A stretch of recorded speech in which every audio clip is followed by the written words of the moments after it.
السلام عليكم ورحمة الله وبركاته. الحمد لله رب العالمين، والصلاة والسلام على رسوله الأمين وعلى آله وصحبه أجمعين. أما بعد، فاتقوا الله يا عباد الله.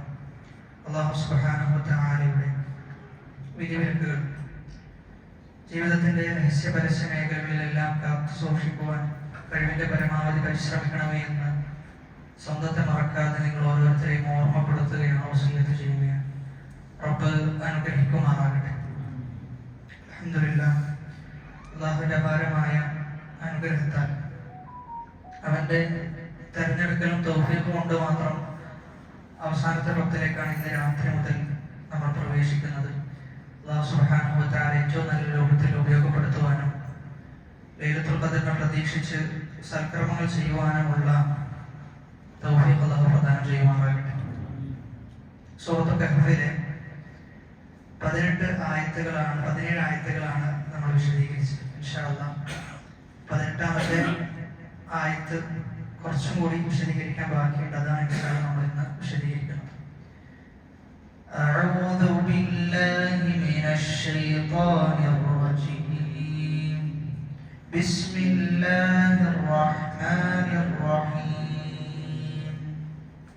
وتحسبهم أيقاظا وهم رقود ونقلبهم ذات اليمين وذات الشمال وكلبهم باسط ذراعيه بالوصيد لو اطلعت عليهم لوليت منهم فرارا ولملئت منهم رعبا وتحسبهم أيقاظا وهم رقود ونقلبهم ذات اليمين وذات الشمال وكلبهم باسط ذراعيه بالوصيد لو اطلعت عليهم لوليت منهم فرارا ولملئت منهم رعبا. അസ്ഹാബുൽ കഹ്ഫ് അവർ ഗുഹയിലേക്ക് എത്തി. എന്നിട്ട് അല്ലാഹു സുബ്ഹാനഹു വ തആല അവരെ കിടന്നുറക്കിയതുമായി ബന്ധപ്പെട്ട ആയത്താണ് നമ്മൾ വിശദീകരിക്കുകയുണ്ടായത്. ഇവിടെ പറയുന്നത് വതഹ്സബുഹും, നിങ്ങൾ വിചാരിക്കുന്നു അവരെ കുറിച്ച് എന്താണ്, ഐഖാദൻ, അവർ എഴുന്നേറ്റിട്ടാണുള്ളത് എന്നാണ് നിങ്ങൾ വിചാരിക്കുന്നത്. പക്ഷെ വഹും റുഖൂദ്, അവർ ഉറങ്ങുകയാണ്. വനുഖല്ലിബുഹും ദാത്തൽ യമീനി വദാത്ത ശിമാൽ, അവരെന്ത് ചെയ്യുന്നുണ്ട്, വലത്തെ ഭാഗത്തേക്കും ഇടത്തെ ഭാഗത്തേക്കും നമ്മൾ അവരെ തിരിച്ചുകൊണ്ടേ ഇരിക്കുന്നുണ്ട് എന്നുള്ളതാണ്. നമ്മൾ സൂചിപ്പിച്ചതാണ് എന്തുകൊണ്ടാണ് അവരുടെ കണ്ണുകൾ അടപ്പിക്കാതെ കണ്ണുകൾ തുറപ്പിച്ചിട്ടാണ് എന്ത് ചെയ്തത്, അവരെ ഉറക്കിയത് എന്നാണ്. എന്താണ് കാരണം? അവരെ കണ്ണുകൾ തുറന്നിട്ടുള്ളത്. അതുകൊണ്ടാണ് പറയുന്നത് നിങ്ങൾക്ക് അവരെങ്ങനെ കാണാൻ പറ്റുക, എഴുന്നേറ്റിട്ടുണ്ട്, ഉണർന്നിട്ടുണ്ട് എന്നുള്ളതാണ് നിങ്ങളുടെ വിചാരം. പക്ഷെ അവർ ഉറങ്ങുകയാണ്. കാരണം കണ്ണുകൾ ഒരുപാട് വർഷം അടച്ചു വെച്ച് കഴിഞ്ഞാൽ പിന്നെ എന്ത് ചെയ്യും, അത് തുറക്കാൻ പ്രയാസമായി മാറും. അതുകൊണ്ടാണ് എന്ത് ചെയ്തത്, തുറന്നിട്ട് തന്നെ അവരെ ഉറക്കിയത് എന്നാണ് പറയുന്നത്. ഇതിന്റെ അടുത്തത് വനുഖല്ലിബുഹും, നാം അവരെ ഖല്ലബ യുഖല്ലിബു എന്ന് പറഞ്ഞാൽ എന്താ, ഖൽബ് എന്ന് പറഞ്ഞാൽ മാറി മറിയുന്നത്. നുഖല്ലിബുഹും, നാം അവരെ മറിച്ചുകൊണ്ടേയിരിക്കുന്നുണ്ട്. ദാത്തൽ യമീൻ വദാത്ത ശിമാൽ, വലത്തെ ഭാഗത്തേക്കും ഇടത്തെ ഭാഗത്തേക്കും. അതും എന്തിനാണ് കാരണം, ഇതിനെ ഒരു സ്ഥലത്ത് തന്നെ അവരെ സ്ഥായിയായിട്ട് ഉറക്കിയാൽ മതിയായിരുന്നു റബ്ബിന്. എന്തുകൊണ്ട് അങ്ങനെ ചെയ്തത്? ഭൂമി എന്ത് ചെയ്യും, അവരെ തിന്നുന്ന അവസ്ഥ ഉണ്ടാവും.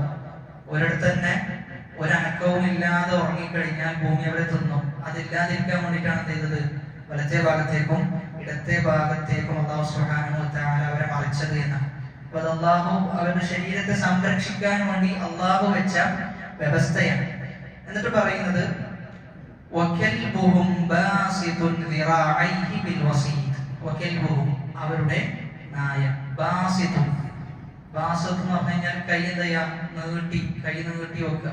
നായ ഇരിക്കുന്ന ഒരുത്തല്ലോ കൈ നീട്ടി വെച്ചിട്ട്, ബാസിതുൻ, നീട്ടി വെച്ചിട്ടുണ്ട്. ദിറാഇഹി, അതിന്റെ 2 ദിറാഉകൾ, കൈകൾ ചെയ്തിട്ടുണ്ട്, നീട്ടി വെച്ചിട്ടുണ്ട്. ബിൽ വസീദ്, ദിറാഅ് എന്ന് പറഞ്ഞാൽ കൈകളാണ്. ബിൽ വസീദ്. വസീദ് എന്ന് പറഞ്ഞാൽ മുറ്റം.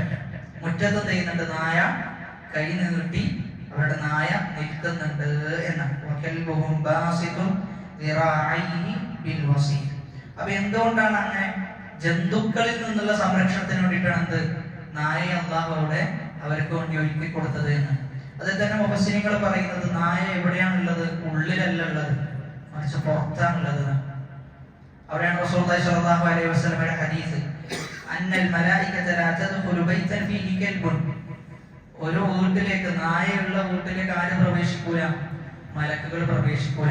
അപ്പൊ അതുകൊണ്ട് അവർ എവിടെയായിരുന്നു ഉണ്ടായിരുന്നത്? ഗുഹാമുഖത്താണ് ഉണ്ടായിരുന്നത്, എന്തല്ല ഗുഹയുടെ ഉള്ളിലല്ല ഉണ്ടായിരുന്നത്. അവിടെ തന്നെ ഇസ്ലാമിനെ സംബന്ധിച്ചിടത്തോളം നായ എന്നത് മുഗല്ലദായ നജസാണ്. നജസ്സുകളുടെ കൂട്ടത്തിലെ കുറച്ചും ഗ്രേഡ് കൂടിയ നജസാണ് നായ എന്നത്. എന്നാൽ അതേ സമയത്ത് നായ എന്ത് ചെയ്യാൻ പറ്റും? നമുക്ക് ഉപയോഗിക്കാൻ പറ്റും. എന്തിനു വേണ്ടി?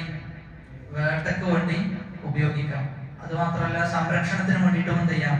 നായയെ ഉപയോഗിക്കാം എന്ന് എന്ത് ചെയ്തിട്ടുണ്ട്? ഇസ്ലാം പറഞ്ഞിട്ടുണ്ട് എന്നുള്ളതാണ്. അത് തന്നെ നായയുടെ വിഷയത്തിൽ നായയുടെ നജസ് അത് നമ്മിലേക്ക് കടന്നു വരുന്നപ്പോഴും നനവുണ്ടാകുമ്പോഴാണ്. അല്ലാതെ ഇപ്പൊ നമ്മൾ നടന്നു പോകുന്ന സമയത്ത് എന്ത് ചെയ്തു? അതിന്റെ വാലോ മറ്റോ നമ്മുടെ ശരീരത്തിലേക്ക് കൊണ്ടു. അതാണെങ്കിൽ നനവൊന്നുമില്ല എങ്കിലെന്തല്ല, അത് നജസല്ല എന്നുള്ളതാണ്. മറിച്ച് അതിന്റെ ശരീരത്തിന്റെ ഏതെങ്കിലും ഒരു ഭാഗം അത് നമ്മൾ തൊടുന്നു, അതിൽ നനവുണ്ടെങ്കിലോ നജസ് എന്ത് ചെയ്യും? വരും. അല്ലെങ്കിൽ നജസ് ശരീരത്തിലേക്ക് വന്നു ചേരുകയില്ല എന്നുള്ളതാണ്. അതേ സമയത്ത് അതിന്റെ കേരം ഉറപ്പാണ് എന്താണ്? നജസാണെന്നുള്ളത്. കാരണം ഹദീസിൽ വളരെ വ്യക്തമായി വന്നതാണ് അതിന്റെ കേരം നജസാണ്, അതിന്റെ ഉണ്ണീർ നജസാണ് എന്നത്. അപ്പൊ അതാണ് ആ വിഷയത്തിൽ നമ്മൾ മനസ്സിലാക്കേണ്ടത്. റസൂലുള്ളാഹി സ്വല്ലല്ലാഹു അലൈഹി വസല്ലം പറയുന്നുണ്ട്, മനിത്തന കൽബൻ ഇല്ലാ കൽബ സൈദിൻ ഔ മാശിയത്തിൻ നഖസ മിൻ അജ്രിഹി കുല്ല യൗമിൻ ഖിറാത. അതായത് ഒരാൾ ഈ പറയുന്ന ആവശ്യത്തിനല്ലാതെ, വേട്ടക്കും സംരക്ഷണത്തിനും വേണ്ടിയല്ലാതെ നായയെ സ്വീകരിച്ചു കഴിഞ്ഞാൽ എല്ലാ ദിവസവും 2 ഖീറാത്ത് അവന്റെ പ്രതിഫലങ്ങളിൽ നിന്നും കുറയുന്നതാണ്. ഖീറാത്ത് എന്ന് പറഞ്ഞു കഴിഞ്ഞാൽ വലിയ പ്രതിഫലം, ഉഹുദ് മലയോളമുള്ള പ്രതിഫലം ചെയ്യും കുറഞ്ഞു പോകും എന്ന് പറയുന്നുണ്ട്. അപ്പൊ അത് ഇസ്ലാമിൽ എന്തുണ്ട്? എന്തുകൊണ്ട് അങ്ങനെ പറഞ്ഞു എന്നതിന്റെ ഹിക്മത്തിലേക്ക് പോകേണ്ട ആവശ്യമില്ല. അല്ലാഹു സുബ്ഹാനഹു വ തആല പറഞ്ഞു, റസൂലുള്ളാഹി സ്വല്ലല്ലാഹു അലൈഹി വസല്ലം പഠിപ്പിച്ചു, സമിഅന വഅതഅന. അതിലെന്തുണ്ട്? ഖൈറുണ്ട് എന്നാണ് നമ്മൾ മനസ്സിലാക്കേണ്ടത്. അപ്പൊ ഇവിടെ നമുക്ക് ലഭിക്കുന്ന വലിയൊരു പാഠം, ഇത്രയും മുവല്ലദായ നജസ്സുള്ള ഒരു ജീവി, ആ ജീവിയെ എന്തിനു ഖുർആനിൽ പ്രതിപാദിച്ചു എന്നുള്ളതാണ്.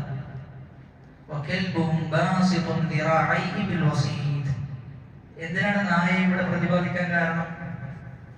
നായ പ്രതിപാദിക്കാതെ പോകാലോ, ആ സംഭവം മാത്രം പറയുന്നു, നായ പ്രതിപാദിക്കുന്നില്ല. പക്ഷെ എന്നിട്ടും ചെയ്തു നായ എടുത്തു പറഞ്ഞു. എന്തായിരിക്കും കാരണം? നായ ഉണ്ടായത് ആരുടെ കൂടെയാണ്?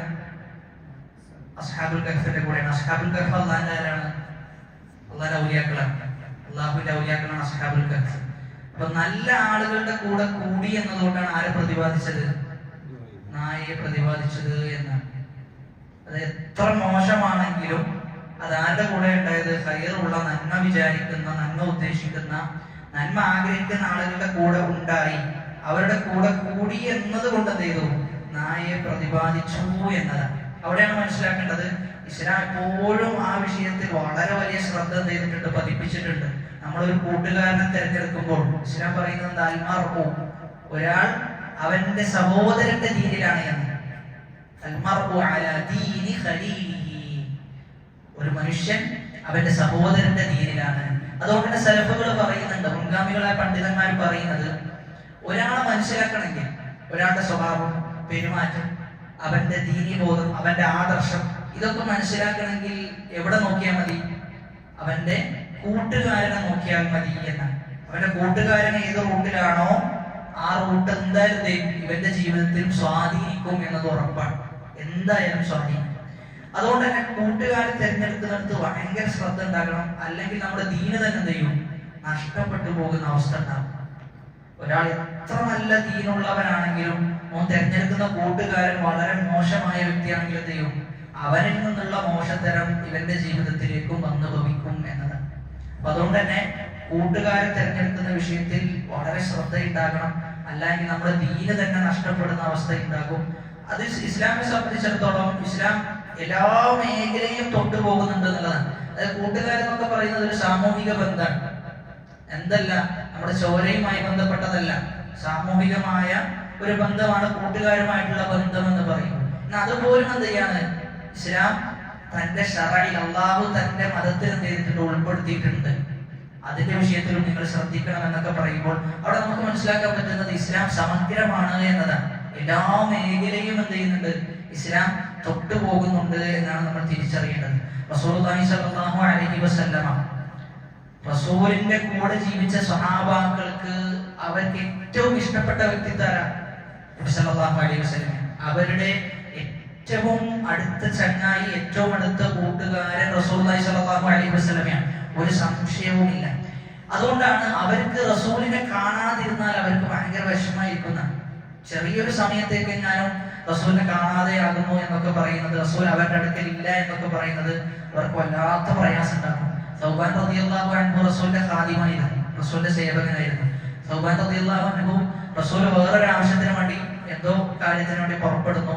റസൂൽ ഒരുപാട് സമയം കഴിഞ്ഞ് തിരിച്ചു വരുമ്പോൾ സൗബാൻ റളിയല്ലാഹു വല്ലാത്ത വിഷമത്തിലാണ്. എന്താ റസൂലിനെ കാണാൻ പറ്റിയില്ലല്ലോ, റസൂൽ എവിടെയായിരുന്നു പോയിരുന്നത് എന്നൊക്കെ പറഞ്ഞ് സൗബാൻ റളിയല്ലാഹു അൻഹു റസൂലിനെ അന്വേഷിച്ചു പോവുക. അവിടെയാണ് റസൂലുള്ളാഹി സ്വല്ലല്ലാഹു അലൈഹി വസല്ലമ ചില ഹദീസുകൾ പഠിപ്പിച്ചു കൊടുക്കുന്നുണ്ട്. ഒരിക്കൽ നബി സല്ലല്ലാഹു അലൈഹി വസല്ലമയുടെ അടുക്കലേക്ക് ഒരു വ്യക്തി വന്നുകൊണ്ട് ചോദിക്കാണ്, മതസ്സാഅ, അല്ലയോ റസൂലേ എപ്പോഴാണ് ഖിയാമത്ത് നാൾ, അന്ത്യദിനം എപ്പോഴാണ്? റസൂലുള്ളാഹി സ്വല്ലല്ലാഹു അലൈഹി വസല്ലം തിരിച്ചു ചോദിച്ചു, മാ അഅദത്ത ലഹ, നീ അതിനു വേണ്ടി എന്താണ് ഒരുക്കിയിട്ടുള്ളത്, നീ അതിനു വേണ്ടി എന്ത് തയ്യാറെടുപ്പാണ് നടത്തിയിട്ടുള്ളത്? ആ സമയത്ത് അദ്ദേഹം പറയുന്ന ഒരു മറുപടി ഉണ്ട്, വളരെ നിഷ്കളങ്കമായ മറുപടി. അദ്ദേഹം പറയുന്നത്, ഞാൻ ഒരുപാട് നിസ്കരിച്ചിട്ടുണ്ട്, ഒരുപാട് നോമ്പ് നോക്കിയിട്ടുണ്ട്, ഒരുപാട് സ്വതക്ക കൊടുത്തിട്ടുണ്ട് എന്നൊന്നല്ല അദ്ദേഹം പറയുന്നത്. യാ റസൂലല്ലാഹ്, ഓ അല്ലാഹുവിന്റെ പ്രവാചകരെ, മാ അഅദത്തു ബിഹാ കസീറ സ്വലാത്തി വലാ സിയാമി വലാ സ്വദഖത്തി, ഒരുപാട് നോമ്പോ ഒരുപാട് നിസ്കാരമോ ഒരുപാട് സ്വതക്കയോ ഒന്നും ഞാൻ ഒരുക്കി വെച്ചിട്ടില്ല. മറിച്ച് എന്റെ അടുക്കൽ ഉള്ളത് എന്താ, വലാകിന്നി ഉഹിബ്ബുല്ലാഹ വ റസൂല, ഞാൻ അല്ലാഹുവിനെയും ഇഷ്ടപ്പെടുന്നു റസൂലിനെയും ഇഷ്ടപ്പെടുന്നു എന്നാണ്. ആ സമയത്ത് നബി സല്ലല്ലാഹു അലൈഹി വസല്ലം ഒരു വാചകം പറയുന്നുണ്ട്. അതായിരുന്നു സഹാബാക്കൾക്ക് റസൂലിൽ നിന്ന് കേട്ട വാചകങ്ങളിൽ വെച്ച് ഏറ്റവും ഇഷ്ടപ്പെട്ടത് എന്നാണ്. നബി സല്ലല്ലാഹു അലൈഹി വസല്ലം പറയുന്നത്, ഫഅൻത മഅ മൻ അഹ്ബബ്ത, നീ ആരെയാണോ ഇഷ്ടപ്പെടുന്നത് അവരുടെ കൂടെയായിരിക്കും നീ എന്ന് പറഞ്ഞു കൊടുത്തു. നീ ആരെയാണോ ഇഷ്ടപ്പെടുന്നത് അവരുടെ കൂടെയായിരിക്കും നീ. അപ്പൊ നമ്മൾ എത്ര കണ്ട് അള്ളാഹുവിനെയും റസൂലിനെയും ഇഷ്ടപ്പെടുന്നുവോ അത്ര കണ്ട് നമ്മൾ ആരുടെ കൂടെയായിരിക്കും? അള്ളാഹുവിന്റെയും റസൂലിന്റെയും കൂടെയായിരിക്കും. അപ്പൊ ഇഷ്ടപ്പെടുക എന്ന് പറയുമ്പോൾ എന്ത് മാത്രമല്ല, അത് ഹൃദയത്തിൽ മാത്രം നിലകൊള്ളുന്നതല്ല, മറിച്ച് നമ്മുടെ പ്രവർത്തനത്തിൽ അത് തെളിയും. നമ്മൾ റസൂലിനെ പിൻപറ്റും, നമ്മുടെ ശരീരഭാവത്തിൽ അത് പ്രകടമാകുന്ന അവസ്ഥ ഉണ്ടാവും. നമ്മുടെ നടത്തം, നമ്മുടെ ഇരുത്തം, നമ്മുടെ സംസാരം, നമ്മുടെ ഭക്ഷണ രീതികൾ, ഇതിലെല്ലാം എന്ത് ചെയ്യും? സല്ലല്ലാഹു അലൈഹി വസല്ലമയുടെ ജീവിത രീതി സ്വാധീനിക്കും എന്നതാണ്. റസൂലിനെ യഥാർത്ഥ രൂപത്തിൽ ഇഷ്ടപ്പെടുന്ന ആളുകളാണെങ്കിൽ, അനസ് ബിൻ മാലിക് റളിയല്ലാഹു അൻഹു പറയുന്നത്, ഫമാ ഫരിഹ്നാ ബഅദൽ ഇസ്ലാമി ഫർഹൻ അശദ്ദ മിൻ ഖൗലി നബി സല്ലല്ലാഹു അലൈഹി വസല്ലം ഫഅൻത മഅ മൻ അഹ്ബബ്ത. ഇസ്ലാം ആശ്ലേഷണത്തിന് ശേഷം, ഇസ്ലാമിന് ശേഷം നമുക്ക് ഏറ്റവും കൂടുതൽ സന്തോഷം ഉണ്ടാക്കിയത് ഈ വാചകമാണ് എന്നാണ്. നീ ആരുടെ കൂടെയാണ്, നീ ആരെയാണോ ഇഷ്ടപ്പെടുന്നത് അവരുടെ കൂടെയാണ് നീ എന്ന്. അപ്പൊ അതുകൊണ്ട് നമ്മൾ ആലോചിക്കേണ്ടത്, നമ്മൾ ആരെ ഇഷ്ടപ്പെടുന്നു എന്ന് ആലോചിക്കുന്നത് പോലെ തന്നെ നമ്മുടെ കുടുംബക്കാരും ആരെ ഇഷ്ടപ്പെടണം? അല്ലാഹുവിനെയും റസൂലിനെയുമാണ് ഇഷ്ടപ്പെടേണ്ടത്. നബി സല്ലല്ലാഹു അലൈഹി വസല്ലമയുടെ ലൈലത്തുൽ ഖദറിന്റെ അന്ന് രാത്രിയുടെ പ്രത്യേകതയെ കുറിച്ച് പറയുന്നിടത്ത് 3 പ്രത്യേകതകളിൽ ഒന്നാണെന്ത്? വഅയ്ഖള അഹ്ലഹു. റസൂൽ എന്ത് ചെയ്തു? റസൂലിന്റെ ഉടുകൊണ്ട് മുറുക്കിയെടുത്തു. റസൂൽ രാത്രി ജീവിപ്പിച്ചു. അവിടെ നിന്നില്ല. മൂന്നാമത്തത് കുടുംബത്തെയും ഉണർത്തി എന്നാണ്. അവിടെയാണ് പറയുന്നത്, ഖൂ അൻഫുസകും വഅഹ്ലീകും നാറാ. നിങ്ങളുടെ നഫ്സിനെ നിങ്ങൾ ആദ്യം എന്ത് ചെയ്യണം? സംരക്ഷിക്കണം. ആദ്യം നിങ്ങളുടെ നഫ്സ് തന്നെയാണ്, ആരല്ല? കുടുംബമല്ല. എന്നിട്ട് രണ്ടാമത്തത് ആരാ?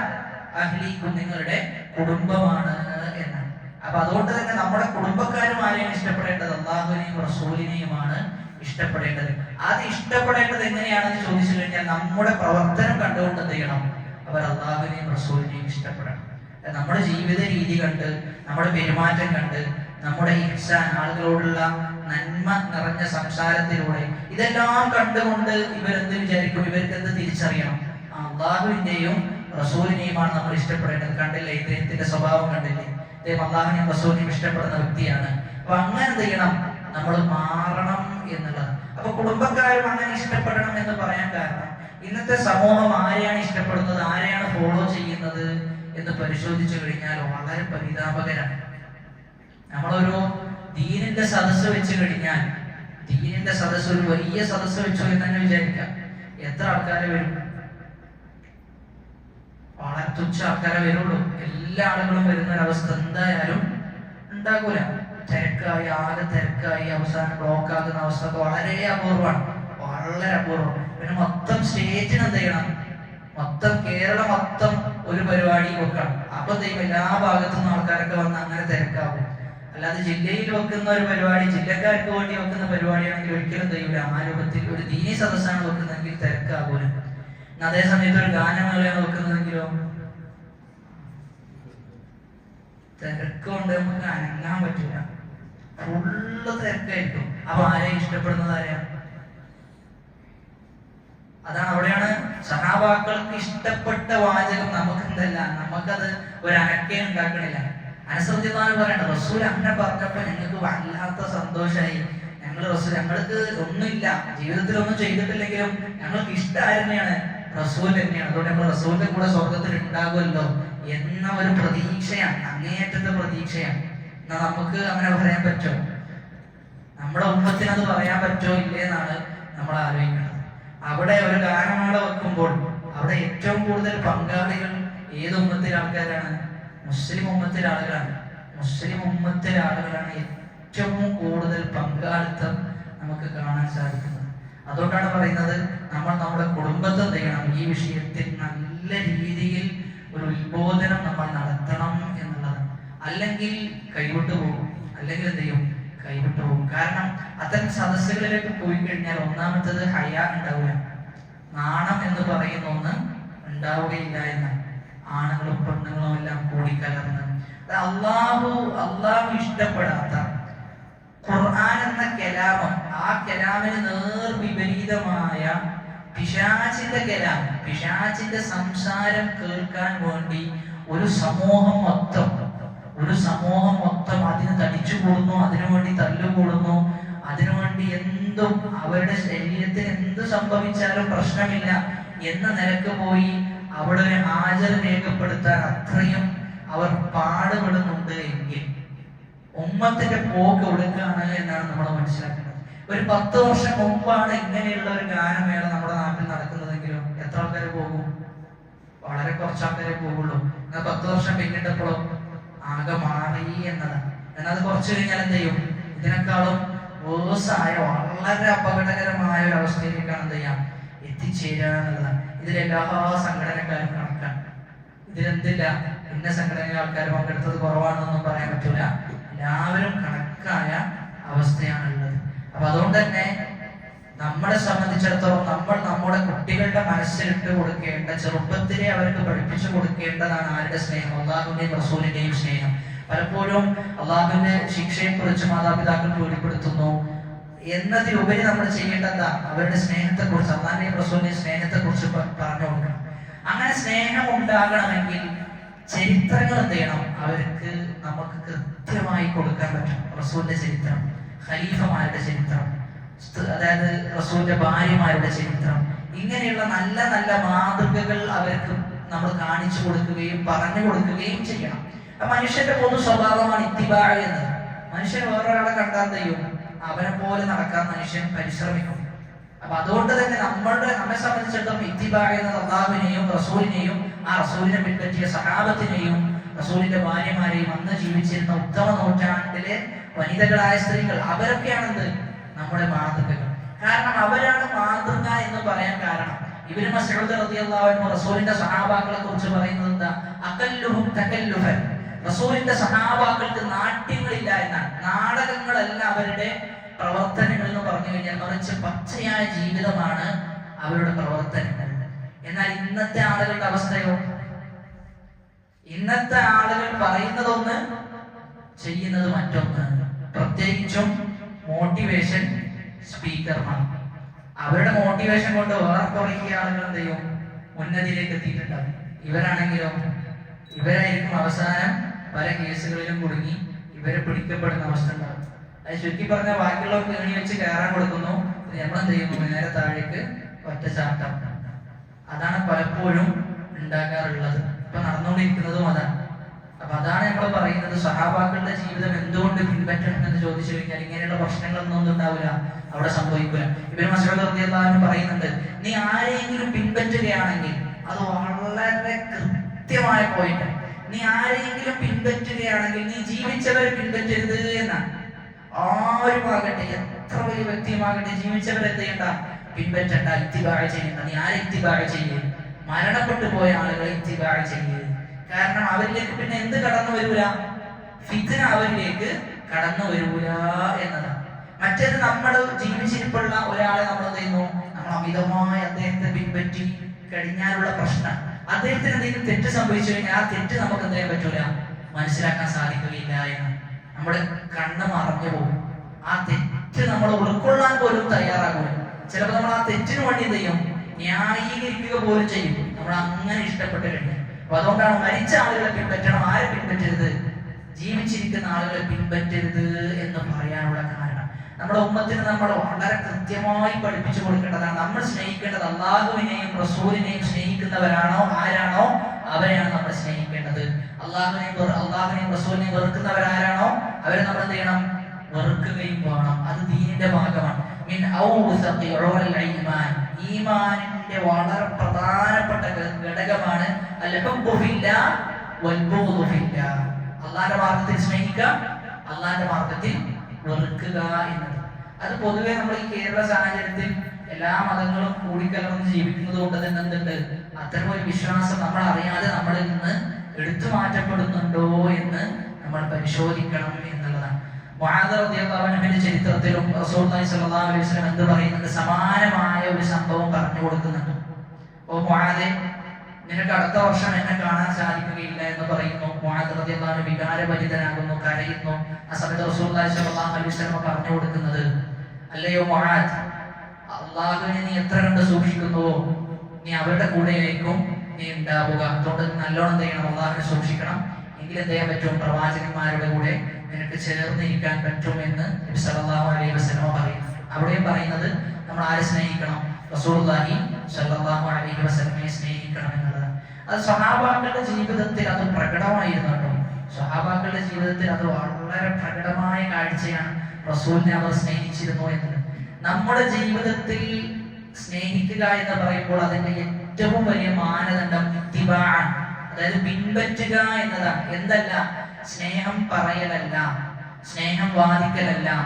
സ്നേഹം എന്ന് പറഞ്ഞ റോഡ് നീളെ ജാഥ പോയി ഞാൻ സ്നേഹിക്കുന്നു എന്ന് പറഞ്ഞ് ബോർഡ് പിടിച്ചാൽ അതെന്താവില്ല, അത് സ്നേഹമായിട്ട് പരിഗണിക്കുകയില്ല. മറിച്ച് ജീവിതം കൊണ്ട് എന്ത് ചെയ്യണം, നമ്മൾ തെളിയിക്കണം എന്നതാണ്. സ്വഹാബാക്കൾ എന്ത് ചെയ്തിരുന്നു, അത് തെളിയിച്ചിരുന്നു. ഉഹദ് യുദ്ധവേളയിൽ റസൂലിന് പരിചയമായി നിൽക്കുന്നത് ആരാ? റസൂലിന് പരിചയമായി നിൽക്കുന്നത് സ്വഹാബികളാണ്. റസൂലെ നിങ്ങളുടെ ശരീരത്തിലേക്ക് ഒന്നും ഒരു പോറൽ പോലും ഏൽക്കരുത് എന്ന് പറഞ്ഞിട്ട് എന്ത് ചെയ്യണം, റസൂലിന്റെ മുന്നിൽ പരിചയം പോലെ നിന്ന് കൊടുക്കുക. അത് സ്വന്തം ശരീരത്തിന് എന്ത് സംഭവിച്ചാലും ഒരു പ്രശ്നമല്ല, എന്റെ റസൂലിന് എന്ത് സംഭവിക്കരുത്, ഒന്നും സംഭവിക്കരുത് എന്ന ഉറച്ച ബോധ്യവും വിശ്വാസവും അവർക്ക് ഉണ്ടായിരുന്നു എന്ന്. അപ്പൊ ഇതാണ് അവിടെ അസ്ഹാബുൽ കഹ്ഫിന്റെ നായയുമായി ബന്ധപ്പെട്ട് നമ്മൾ മനസ്സിലാക്കേണ്ടത്.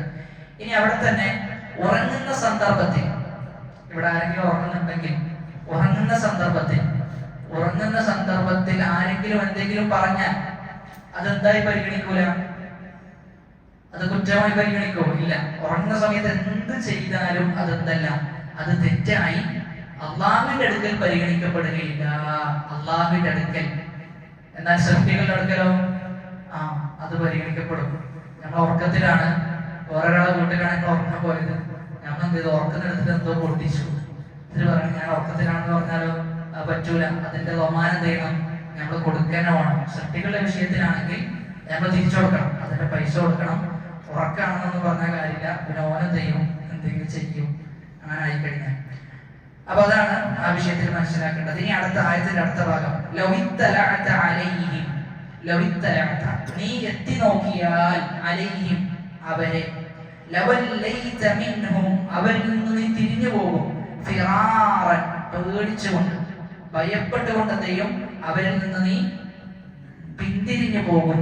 വലമുലിത്ത നീ നിറക്കപ്പെടും, വലമുലിത്ത നീ നിറക്കപ്പെടും, മിൻഹും അവർ കാരണത്താൽ റുഅബൻ ഒരു ഭയം, നിന്റെ ഹൃദയത്തിൽ എന്തുണ്ടാവും, ഒരു ഭയം നിറക്കപ്പെടുകയും ചെയ്യും. അപ്പൊ ഒരു നിലക്കും എന്ത് ചെയ്യാൻ പറ്റൂല, ആ ഗുഹയുടെ അകത്തേക്ക് കയറാൻ പറ്റാത്ത രൂപത്തിൽ അവരെ കാണുമ്പോൾ തന്നെ എന്ത് ചെയ്യും, നമ്മുടെ ഹൃദയത്തിൽ ഒരു പേടി ഉണ്ടാകും, ഒരു ഹൈബത്ത്, ഒരു ഗാംഭീര്യം ഉണ്ടാകും എന്നാണ് പറഞ്ഞു വന്നത്. അപ്പൊ അതാണ് ആ ആയത്തിൽ നിന്ന് നമ്മൾ മനസ്സിലാക്കേണ്ടത്. അപ്പൊ ഇവിടെ ഈ ആയത്തിൽ ഒരുപാട് പാഠങ്ങളുണ്ട്. ഒന്നാമത്തേത് അല്ലാഹു തന്റെ അടിമകൾക്ക് വേണ്ടിയിട്ട് എന്ത് ചെയ്യാണ്, ഭൂമിയിലെ പല വ്യവസ്ഥകളും മാറ്റി കൊടുക്കാൻ. അപ്പൊ എപ്പോഴും തിരിച്ചറിയേണ്ടത്, എന്ത് ജീവിതത്തിൽ പ്രയാസം ഉണ്ടായാലും അള്ളാഹുവാണ് ഫത്താഹ്, അള്ളാഹു തുറന്നു തരുന്നവനാണ്. എല്ലാ അടക്കപ്പെട്ട വാതിലുകളും ചെയ്യും അള്ളാഹു തുറന്നു തരുമെന്ന പൂർണ്ണ വിശ്വാസം വേണം. അതാണ് അസ്ഹാബുൽ കഹ്ഫിന്റെ ചരിത്രം നമുക്ക് പഠിപ്പിച്ചു തരുന്നത്. അള്ളാഹു ചെയ്യണം ഓരോ ഭൂമിയിലെ ഘടകങ്ങളും അള്ളാഹു മാറ്റി അവർക്ക് യോജിച്ച രൂപത്തിൽ അള്ളാഹു സംവിധാനിച്ചു കൊടുക്കുന്നു. രണ്ടാമത്തേത് കൂട്ടുകെട്ടിന്റെ വിഷയമാണ്. അതിൽ ഇസ്ലാം ഏറെ പ്രോത്സാഹനം നൽകിയിട്ടുണ്ട് എന്ന പാഠവും കൂടി ഇതിൽ ലഭിക്കുന്നുണ്ട്. അപ്പൊ അവിടെ തന്നെ ഈ കൂട്ടുകാരുടെ വിഷയത്തിൽ പ്രത്യേകിച്ചും നമ്മൾ മനസ്സിലാക്കേണ്ടത്, ഈ സത്യസന്ധനായ കൂട്ടുകാരൻ എന്നത് ഈ കാലഘട്ടത്തിലുണ്ടോ? സത്യസന്ധനായ കൂട്ടുകാരൻ അബൂബക്കർ സിദ്ദീഖ് റളിയല്ലാഹു അൻഹുവിനെ കുറിച്ച് റസൂലുള്ളാഹി സ്വല്ലല്ലാഹു അലൈഹി വസല്ലം പറയുന്നുണ്ട്. പല സന്ദർഭത്തിലും റസൂൽ ഇസ്ലാം പ്രബോധനം ചെയ്യുമ്പോൾ അതിൽ അബൂബക്കർ സിദ്ദീഖ് റളിയല്ലാഹു അൻഹു കാര്യം പറഞ്ഞെടുത്തപ്പോൾ പെട്ടെന്ന് എന്ത് ചെയ്തിട്ടുണ്ട്, സ്വീകരിച്ചിട്ടുണ്ട്. അത് മാത്രമല്ല, മുശ്രിക്കീങ്ങൾ അബൂബക്കർ സിദ്ദീഖ് റളിയല്ലാഹു അൻഹുവിന്റെ അടുക്കിലേക്ക് വന്നിട്ട് പറയുന്നുണ്ട്, നിന്റെ സ്വഹാബി ഇങ്ങനെ പറയുന്നുണ്ട്, നീ വിശ്വസിക്കുന്നുണ്ടോ എന്ന് ചോദിക്കുന്നുണ്ട്. അപ്പൊ മറുപടി എന്താ? റസൂൽ പറഞ്ഞിട്ടുണ്ടോ എങ്കിൽ ഞാൻ വിശ്വസിക്കുന്നു, അത് സത്യം മാത്രമാണ്, അതിന്റെ അപ്പുറം ഇല്ല. വേറൊരു ഹദീസിൽ പറയുന്നത്,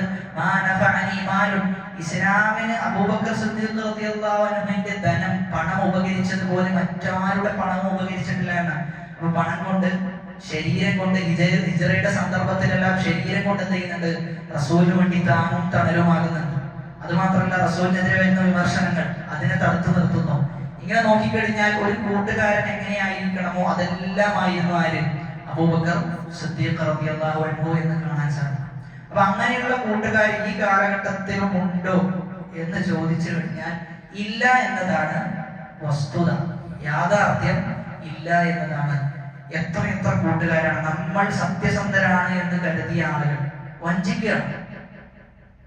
വഞ്ചിച്ചെന്തെയാണ്, പണവും തട്ടിയെടുത്ത് നമ്മെ പരിചയമില്ലാത്തൊരവസ്ഥയിലേക്ക് എന്ത് ചെയ്യുന്നതാണ് അവര് പിന്നെ മറഞ്ഞു പോവുക. ഒരുപാട് സന്ദർഭങ്ങൾ ഇബ്നുൽ ജൗസി റഹ്മത്തുള്ളാഹി പറയുന്നുണ്ട്. അതായത് സത്യസന്ധരായ കൂട്ടുകാരൻ അതൊക്കെ കഴിഞ്ഞു പോയി എന്നാണ് അദ്ദേഹത്തിന്റെ അഭിപ്രായം. അദ്ദേഹത്തിന്റെ അനുഭവങ്ങൾ പങ്കുവെക്കുന്ന പുസ്തകത്തിൽ അദ്ദേഹം പറയുന്നത്, സത്യസന്ധമായ കൂട്ടുകാരൻ, നമുക്ക് വേണ്ടി സമയം ചെലവഴിക്കുന്ന, നമ്മെ അല്ലാഹുവിന് വേണ്ടി സ്നേഹിക്കുന്ന ആളുകൾ, അങ്ങനെയുള്ള ആളുകളൊക്കെ എന്ത് ചെയ്തിട്ടുണ്ട്, കഴിഞ്ഞു പോയിട്ടുണ്ട്. അതൊക്കെ ആരെ കുറിച്ച് പറഞ്ഞതാ? സഹാബത്തിന്റെ കാലഘട്ടത്തെ കുറിച്ച് പറഞ്ഞതാണ് എന്ന് രേഖപ്പെടുത്തുന്നുണ്ട്. അപ്പൊ അതുകൊണ്ട് തന്നെ നമ്മൾ എന്ത് ചെയ്യരുത്, കൂടുതലായി അടുക്കുന്ന അവസ്ഥ ഉണ്ടാകരുത്, എന്നാൽ കൂടുതലായി അകലുന്ന അവസ്ഥയും ഉണ്ടാകരുത്. കാരണം കൂടുതലായി അടുത്ത് കഴിഞ്ഞാൽ, എപ്പോഴെങ്കിലും തെറ്റിക്കഴിഞ്ഞാൽ അത് വല്ലാത്തൊരു തെറ്റലായിരിക്കും, വല്ലാത്ത തെറ്റെന്ത് ചെയ്യും, തെറ്റും. അതുകൊണ്ടാണ് ഈ സാധാരണ ഈ കച്ചവടം ചെയ്യുന്ന ആൾക്കാരൊക്കെ പറയും, ആർക്ക് കടം കൊടുക്കരുത്, അടുത്ത ആളുകൾക്ക് ഒരിക്കലും കടം കൊടുക്കരുത് എന്നാണ്. കൊടുത്തു കഴിഞ്ഞാൽ ചിലപ്പോൾ എന്ത് ചെയ്യും, തെറ്റിപ്പോവും. പിന്നെ തെറ്റിപ്പോയി കഴിഞ്ഞാൽ അതിന്റെ പേരിൽ വേറെ കുറേ പ്രശ്നങ്ങളുണ്ടാവും. കുടുംബക്കാർക്ക് കടം കൊടുത്താൽ ചിലപ്പോൾ ചെയ്യും കുടുംബ ബന്ധം തന്നെ തെറ്റുന്ന അവസ്ഥ ഉണ്ടാകും എന്നാണ്. അപ്പൊ പറഞ്ഞത് അത്രേ ഉള്ളൂ. അതായത് നമ്മൾ കൂടുതലായി ഒരാളുമായി അടുത്ത് കഴിഞ്ഞാൽ അതെന്ത് ചെയ്യും, എപ്പോഴെങ്കിലും തെറ്റേണ്ട അവസ്ഥ സാഹചര്യം ഉണ്ടായി കഴിഞ്ഞാൽ അത് വലിയ പൊള്ളൽ ഉണ്ടാക്കും. അതേപോലെ തന്നെ കൂടുതൽ എന്ത് ചെയ്യേണ്ട, ഒരാൾ വെറുക്കുകയും വേണം. നമ്മൾ എപ്പോഴാണ് അദ്ദേഹത്തെ ഇഷ്ടപ്പെടുന്നത് എന്ന് നമുക്കറിയില്ല. ആ ഒരു നിലപാടാണ് എപ്പോഴും ചെയ്യേണ്ടത്, നമ്മൾ സ്വീകരിക്കേണ്ടത് എന്നാണ് കൂട്ടുകെട്ടിന്റെ വിഷയത്തിൽ നമ്മൾ മനസ്സിലാക്കേണ്ടത്. ഇനി അടുത്ത ആയത്തിൽ അല്ലാഹു സുബ്ഹാനഹു വ തആല പറയുന്നത്, وَكَذَلِكَ بَعَثْنَاهُمْ لِيَتَسَاءَلُوا بَيْنَهُمْ قَالَ قَائِلٌ مِّنْهُمْ كَمْ لَبِثْتُمْ قَالُوا لَبِثْنَا يَوْمًا أَوْ بَعْضَ يَوْمٍ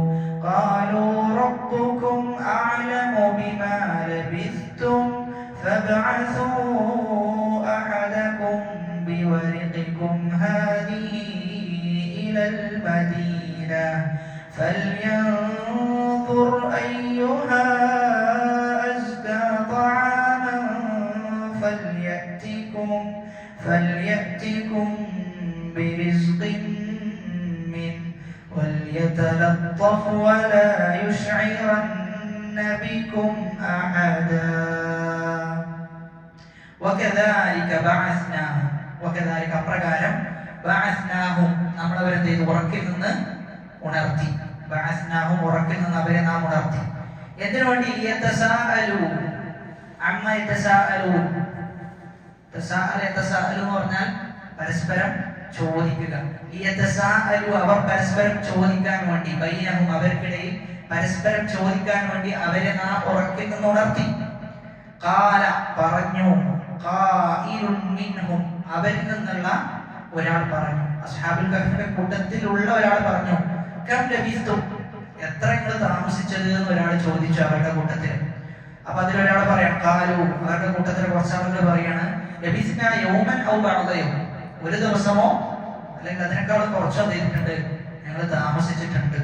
അപ്പൊ പറയാം, ഖാലു അവർ പറഞ്ഞു, അവരിൽ ചില ആളുകൾ പറഞ്ഞു, റബ്ബുക്കും അഅലമു ബിമാ ലബിസ്തും നിങ്ങളുടെ റബ്ബാണ് ഏറ്റവും കൂടുതൽ അറിയുന്നവൻ. നിങ്ങളുടെ റബ്ബാണ് നിങ്ങൾ എത്ര താമസിച്ചു എന്ന് ഏറ്റവും കൂടുതൽ അറിയുന്നവൻ. അല്ലാഹുവിന്റെ ഇൽമു വാസിഅാണ് എന്ന് പറയാം. കാരണം അവർക്കിടയിൽ എന്തുണ്ടായി? അഭിപ്രായ വ്യത്യാസം ഉണ്ടായി. അതുകൊണ്ടാണ് അങ്ങനെ പറഞ്ഞത്. എന്നിട്ട് അടുത്തത് പറയും, നോക്കൂ, ഫബഅതു അഹദകും ബിവരിഖികും ഹാദിഹി ഇലൽ മദീന. ഫബഅതു നിങ്ങൾ എന്ത് അയക്കണം, അഹദകും ആരെ നിങ്ങളുടെ കൂട്ടത്തിലെ ഒരാളെ അയക്കണം. എന്തുമായി? ബിവരിഖികും. വരിഖ് എന്ന് പറഞ്ഞു കഴിഞ്ഞാൽ വെള്ളി നാണയം. അപ്പൊ വെള്ളി നാണയവുമായിട്ട് നിങ്ങൾ എന്ത് ചെയ്യണം? നിങ്ങൾ പറഞ്ഞയക്കണം. ഹാദിഹി ഈ ഉള്ള നിങ്ങളുടെ കയ്യിലുള്ള വെള്ളി നാണയത്തെ നിങ്ങൾ ആ വെള്ളി നാണയത്തെയും കൊണ്ട് നിങ്ങൾ ഒരാളെ പറഞ്ഞയക്കണം. എവിടേക്ക്? ഇലൽ മദീന, ആ പട്ടണത്തിലേക്ക്, അവർ താമസിച്ച പട്ടണത്തിലേക്ക് അവരെ പറഞ്ഞയക്കണം എന്നുള്ളതാണ്. ഫല്യൻദുർ എന്നിട്ട് അവരെ നോക്കിക്കൊള്ളട്ടെ. ആര്? ഈ അയച്ച ആളുണ്ടല്ലോ, അയച്ച ആൾ പരിശോധിക്കട്ടെ. അയ്യുഹാ അസ്കാ ത്വആമൻ ഏതാണ് ഏറ്റവും നല്ല ഭക്ഷണം എന്ന് പരിശോധിക്കട്ടെ. ഫലിയത്തിക്കും ബിരിസ്ഖിൻ മിൻഹു അങ്ങനെ ആ നല്ല ഭക്ഷണം ചെയ്യട്ടെ. ഫലിയത്തിക്കും കൊണ്ടുവരട്ടെ, ബിരിസ്ഖിൻ റിസ്ഖ് കൊണ്ടുവരട്ടെ, മിൻഹു ആ നല്ലതിൽ നിന്ന്. വലിയതലത്തഫ് വലിയതലത്തഫ് എന്ന് പറഞ്ഞാൽ ഗോപ്യമാക്കണം എന്നാണ്. ആരോടും ചെയ്യരുത്, ഇത് പറയരുത്. ഇങ്ങനെ ഗുഹയിൽ കുറച്ച് ആളുകളുണ്ട്, അവർക്ക് വേണ്ടി ഭക്ഷണം കൊടുക്കണമെന്നൊന്നും പറയരുത്, ആരും അറിയരുതെന്നാണ്. വലാ യുശ്ഇറന്ന ബിക്കും അഹദാ വലാ യുശ്ഇറന്ന അവൻ അറിയിക്കരുത്, ബിക്കും നിങ്ങളെ കുറിച്ച് അഹദൻ ഒരാളോടും അറിയിക്കരുത് എന്നാണ്. അപ്പൊ ഈ ആയത്തിൽ നിന്ന് നമ്മൾ മനസ്സിലാക്കേണ്ടത് ഒന്നാമത്തതായി അവിടെ എന്ത് ചെയ്യുന്നുണ്ട്? വരിഖ് എന്ന് പറയുന്നുണ്ട് അല്ലെ. വരിഖ് എന്ന് പറഞ്ഞു കഴിഞ്ഞാൽ വെള്ളി നാണയം. അപ്പൊ അവരുടെ അടുക്കല് കുറച്ച് വെള്ളി നാണയം ബാക്കി ഉണ്ടായിരുന്നു എന്നാണ്. അവര് ഗുഹയിലേക്ക് പോകുന്ന സന്ദർഭത്തിൽ കുറച്ചൊക്കെ സ്വതക്ക് കൊടുക്കുന്നു, എന്നിട്ട് കുറച്ച് ബാക്കിയാകുന്നു. അത് എല്ലായിടത്തുമാണ് ആ വെള്ളി നാണയം. അവരുടെ കൂട്ടത്തിലെ വളരെ പ്രായം ചെന്ന ആളാണ് യംലീഹ എന്ന് പറയുന്ന ഒരാൾ. അസ്ഹാബുൽ കഹ്ഫിന്റെ കൂട്ടത്തിലെ പ്രായം ചെന്ന, വളരെ പ്രായം കുറഞ്ഞ ആളാണ് യംലീഹ. അപ്പൊ ആ യംലീഹയാണ് എന്ത് ചെയ്യുന്നത്? ഇവര് പറഞ്ഞയക്കുന്നത്. ആ പട്ടണത്തിന്റെ പേര് നമ്മൾ പറഞ്ഞിരുന്നു, അഫ്സൂസ് എന്നാണ് പട്ടണത്തിന്റെ പേര്. ഇവിടെ നമ്മൾ ആലോചിക്കേണ്ടത് അവർക്ക് നല്ല വിശപ്പ് ഉണ്ടാകുന്നുണ്ടെന്നാണ്. ഒരുപാട് വർഷം കിടന്നുറങ്ങുന്നു, എഴുന്നേൽക്കുന്നു, നല്ല വിശപ്പ് അവർക്ക് ഉണ്ടാകുന്നു. ആ വിശപ്പ് കാരണത്താൽ പറഞ്ഞയക്കുന്നു. ആ സന്ദർഭത്തിൽ പോലും അവർ പറയുന്നത് എന്താ? സകാത്ത് എന്ന് പറഞ്ഞാൽ എന്താ? ഭാഷയിലുള്ള അർത്ഥം ശുദ്ധീകരിക്കുക എന്നുള്ളതാണ്. നിങ്ങളുടെ പണത്തെ സകാത്ത് ചെയ്യുന്നുണ്ട്, ശുദ്ധീകരിക്കുന്നുണ്ട്.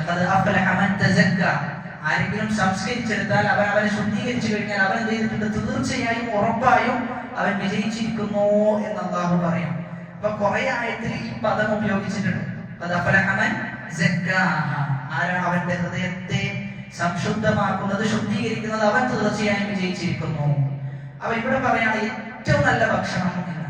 എന്തുകൊണ്ടാണ് അങ്ങനെ പറഞ്ഞത്? ഇബ്നു അബ്ബാസ് റളിയല്ലാഹു അൻഹു പറയാണ്, ആ സമൂഹത്തിലെ ആളുകൾ എന്ത് ചെയ്തിരുന്നു? ആർക്ക് വേണ്ടി അറുത്തിരുന്നു?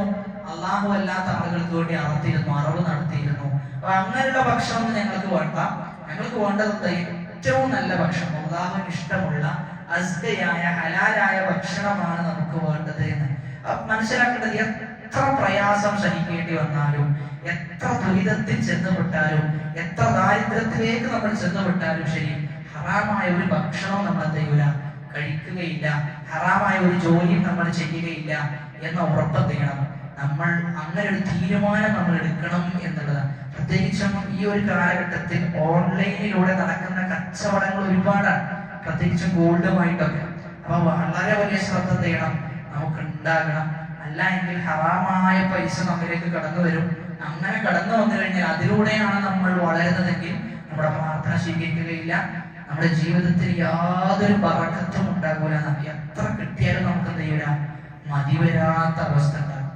അതുകൊണ്ടാണ് റസൂലുള്ളാഹി സ്വല്ലല്ലാഹു അലൈഹി വസല്ലം പറഞ്ഞത്, നിങ്ങൾ ഒന്നും വേണ്ട, ഒരു പണിയും ഇല്ലെങ്കിൽ നിങ്ങൾ നിങ്ങളുടെ ചുമരിൽ വിറകും ചുമന്ന് ആളുകളുടെ ഇടയിൽ പോയി അത് വിറ്റ് ജീവിക്കലാണത്.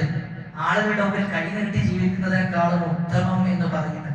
അപ്പൊ നമ്മളെപ്പോഴും നമുക്കൊരു തീരുമാനം, നിലപാടായിട്ട് ഉണ്ടാകുന്ന വിഷയമാണ് ഹറാം ചെയ്യൂല, സ്പർശിക്കൂല, പലിശ തൊടൂല. ഇങ്ങനെയുള്ള കാര്യങ്ങളിൽ വളരെ കർശനമായ തീരുമാനം നമുക്ക് എടുക്കാൻ പറ്റും. അങ്ങനെ തീരുമാനം എടുത്താൽ മാത്രം പോരാ, നേർവിപരീതം തീരുമാനമെടുക്കുന്ന ഒരുപാട് മുസ്ലിമീങ്ങളുണ്ട്. ബഹുഭൂരിഭാഗം മുസ്ലിമീങ്ങളും പലിശയിലാണ് ചെയ്യുന്നത്, പല കാര്യങ്ങളും വാങ്ങിക്കുന്നതും കൈകാര്യം ചെയ്യുന്നതുമല്ല. ഇപ്പോഴുള്ള EMI സിസ്റ്റം എന്ന് പറയുന്നത് അനുവദനീയമല്ല. EMI എന്നത് പലിശയാണ്. നോ ലോൺ എന്ന പേര് കൊടുക്കും, എന്നാൽ ലോണാണ് അതിലുള്ളത്. പേരിൽ എന്താണ്? നോ ലോൺ എന്നാണ് പേര്. എങ്ങനെ? നോ കോസ്റ്റ് EMI എന്നാണ് പറയാം. എന്നാൽ അതിൽ എന്ത് കടന്നു വരുന്നുണ്ട്? ഡേറ്റ് തെറ്റിച്ചാൽ എന്ത് വരും? നമ്മൾ തിരിച്ചെന്തെങ്കിലും വരും, കൊടുക്കേണ്ടി വരും, ഡേറ്റ് തെറ്റിച്ചു കഴിഞ്ഞാൽ. അപ്പൊ അങ്ങനെയുള്ള ഒന്നല്ല, അത് ഇസ്ലാമികപരമായി നമുക്ക് ഒരിക്കലും അനുവദിക്കപ്പെട്ട ഒന്നല്ല. നമ്മുടെ നാട്ടിൽ നൽകുന്ന ബാങ്കുകളൊക്കെ നൽകുന്നത് നമുക്ക് അനുവദനീയമാകാത്ത കാര്യങ്ങളാണ്. ഇനി അങ്ങനെ നൽകുന്നുണ്ടോ എന്നുള്ളത് ചെയ്യണം, നമ്മൾ അന്വേഷിക്കണം. അടവ് തെറ്റിക്കഴിഞ്ഞാൽ പൈസയിൽ വർധനവ് വരുന്നുണ്ടോ എങ്കിൽ അതെന്താണ്? പലിശയാണ്. അടവ് തെറ്റുന്നുണ്ട്, എന്നാ പൈസ നമ്മൾ കൊടുക്കും വേണം, എക്സ്ട്രാ പൈസ കൊടുക്കും വേണം എന്നുണ്ടെങ്കിൽ പലിശ വരുന്നുണ്ട്. അത് എന്ത് പേരിട്ടാലും ശരി, അതിൽ ഹറാമ് കടന്നു വരും എന്നാണ് മനസ്സിലാക്കേണ്ടത്. അത് മാത്രമല്ല, EMI എന്നത് ഒരു കണക്കിന് നോക്കുകയാണെങ്കിൽ ഭയങ്കര നമ്മുടെ ബഡ്ജറ്റിന് എന്ത് ചെയ്യും, വലിയ പ്രയാസം അത് ഉണ്ടാക്കും എന്ന് ഈ മേഖലയിൽ, ഫിനാൻസിന്റെ മേഖലയിൽ ഇടപെടുന്ന ആളുകളൊക്കെ പറയുന്നുണ്ട്. കാരണം പലതും വാങ്ങുന്നത് എന്തിനായിരിക്കും? EMI-യിലായിരിക്കും. മാസത്തിൽ ശമ്പളം കിട്ടുമ്പോൾ എല്ലാം എന്ത് ചെയ്യേണ്ടി വരും? ഈ EMI-ക്ക് കൊടുത്തു തീർക്കേണ്ട അവസ്ഥയായിരിക്കും. അങ്ങനെ അവസാനം വളരെ വലിയ അപകടത്തിലേക്കായിരിക്കും കേരളത്തിന്റെ സാഹചര്യം പോകുന്നത് എന്ന് വരെ എന്ത് ചെയ്യുന്നുണ്ട്, ചില നിരീക്ഷകന്മാർ നിരീക്ഷിക്കുന്നുണ്ട്. അപ്പൊ അതുകൊണ്ട് എന്ത് ചെയ്യണ്ട, അങ്ങനെ ഒരു അവസ്ഥയിലേക്ക് നമ്മൾ എത്തിച്ചേരേണ്ടതില്ല എന്നതാണ്. എപ്പോഴും എന്ത് ചെയ്യണം, ചുരുക്കി ജീവിക്കാൻ നമ്മൾ പഠിക്കണം. ഉള്ള സമയത്ത് നമുക്ക് എന്ത് ചെയ്യാം, ഉള്ളതുപോലെ ജീവിക്കാം. എന്നാൽ ഇല്ലാത്ത സന്ദർഭത്തിലാണെങ്കിൽ ഇല്ലാത്തതുപോലെ ജീവിക്കാനാണ് ഏറ്റവും നല്ലത്. ഇത് നമ്മുടെ അടുക്കലൊന്നും ഉണ്ടാകൂല, എന്നാലും എന്ത് ചെയ്യണം, നമുക്കൊരു ലക്ഷ്യം ഉണ്ടാവും, അത് വാങ്ങണം എന്ന് പറഞ്ഞിട്ട് എന്നിട്ട് എന്ത് ചെയ്യും, EMI ആകുമ്പോൾ എന്ത് ചെയ്താൽ മതി, കുറച്ച് കൊടുത്താൽ മതി എന്ന് പറഞ്ഞിട്ട് എന്ത് ചെയ്യും, അത് വാങ്ങിക്കും. എന്നിട്ട് അവസാനം എന്ത് ചെയ്യും, വലിയ കടക്കാരനായി മാറുന്ന അവസ്ഥ ഉണ്ടാകും. അപ്പൊ ഇല്ലായ്മയിൽ ഇല്ലായ്മ പോലെ ജീവിച്ച ആളുകൾക്ക് എന്ത് ചെയ്യേണ്ടതില്ല, നമ്മുടെ അടുക്കലൊന്നും ഇല്ല എന്നൊന്നും ബോധ്യപ്പെടുത്തി കൊടുക്കേണ്ടതില്ല. പക്ഷെ ഇല്ല എങ്കിൽ ഇല്ലാത്തതുപോലെ ജീവിച്ച് മുന്നോട്ട് പോകലാണ് ഹൈർ, അല്ലെങ്കിൽ ഒരുപാട് പ്രശ്നങ്ങൾ ഉണ്ടാകുന്നതാണ്. അതുമാത്രമല്ല, ആ നാട്ടുകാർ, അവിടെ ജീവിച്ചിരുന്ന അവരുടെ നാട്ടുകാര് മജൂസികളായിരുന്നു എന്നാണ്. അസ്ഹാബുൽ കഹ്ഫിന്റെ നാട്ടുകാര് മജൂസികളായിരുന്നു. അപ്പൊ അതുകൊണ്ടെല്ലാമാണ് അവരെന്ത് പറഞ്ഞത്, ഏറ്റവും നല്ല ഭക്ഷണം നൽകണം. എന്ത് ഭക്ഷണത്തിന്റെ വിഷയത്തിൽ ഒരു ഹറാമ് കലർന്ന ഭക്ഷണമാകരുത് എന്ന് പറയുന്നുണ്ട്. അതോടൊപ്പം തന്നെ അവർ പറയുന്നുണ്ട്, ഇത് ഞങ്ങളാണെന്നുള്ളത് ചെയ്യരുത്, ആരും അറിയരുത് എന്നൊക്കെ പറഞ്ഞിട്ടാണ് പറഞ്ഞേക്കുന്നത്. ഈ ആയത്താണ് വക്കാലത്തിനുള്ള തെളിവ്. ഫിഖ്ഹിൽ വക്കാലത്ത് എന്ന ഒരു ബാബ് തന്നെ ഉണ്ട്. എന്താ വക്കാലത്ത് എന്ന് പറഞ്ഞാൽ? നമ്മൾ ഒരു കാര്യം മറ്റൊരാളോട് ചെയ്യാൻ വേണ്ടി എന്ത് ചെയ്യാം, ഏൽപ്പിക്കുക. ഫിഖ്ഹിലെ പ്രധാനപ്പെട്ട, കർമ്മശാസ്ത്രത്തിലെ പ്രധാനപ്പെട്ട ഒരു ഭാഗമാണ്. അത് അനുവദനീയമാണ് എന്നത് അറിയിക്കുന്നത് ഏതായത്താണ്? ഈ ആയത്ത്. അസ്ഹാബുൽ കഹ്ഫ് എന്ത് ചെയ്തു, ഒരാളെ ഏൽപ്പിച്ചില്ലേ ഒരു കാര്യം ചെയ്യാൻ വേണ്ടി, അങ്ങനെ എന്ത് ചെയ്യാം, നമുക്ക് ഏൽപ്പിക്കാം. ഏൽപ്പിക്കാം എന്ന് പറയുമ്പോൾ അവിടെ നമ്മൾ മനസ്സിലാക്കേണ്ടത് 3 കാര്യങ്ങൾ ശ്രദ്ധിക്കണം. ഒന്ന്, ഏൽപ്പിക്കുന്ന ആളുണ്ടാവുമല്ലോ, ഒന്ന് ഏൽപ്പിക്കുന്ന ആൾ. 2, ഏൽപ്പിക്കപ്പെടുന്ന വ്യക്തി. 3, ഏൽപ്പിക്കുന്ന വിഷയം. ഏൽപ്പിക്കുന്ന വിഷയം. ഈ ഏൽപ്പിക്കുന്ന ആളും ഏൽപ്പിക്കപ്പെടുന്ന ആളും ആരായിരിക്കണം? ജായിസും തസറുഫായിരിക്കണം. ജായിസും തസറുഫ് എന്ന് പറഞ്ഞു കഴിഞ്ഞാല് പണം കൈകാര്യം ചെയ്യുന്ന ആളായിരിക്കണം. കുട്ടികളാകരുത്, ബുദ്ധിയില്ലാത്ത ആളുകളാകരുത്, ഇവരൊന്നും ആകരുത് എന്നാണ് അതിന്റെ ഉദ്ദേശം. അത് മാത്രമല്ല, അവിടെ നമ്മൾ മനസ്സിലാക്കേണ്ടത് നമുക്ക് ഏൽപ്പിക്കാമെന്ന് പറയുമ്പോൾ അവിടെ ഒരു വിഷയം ഉണ്ടല്ലോ. ഏത് വിഷയത്തിലൊക്കെ ഏൽപ്പിക്കാം, ഏത് വിഷയത്തിലൊക്കെ നമുക്ക് ഏൽപ്പിക്കാം.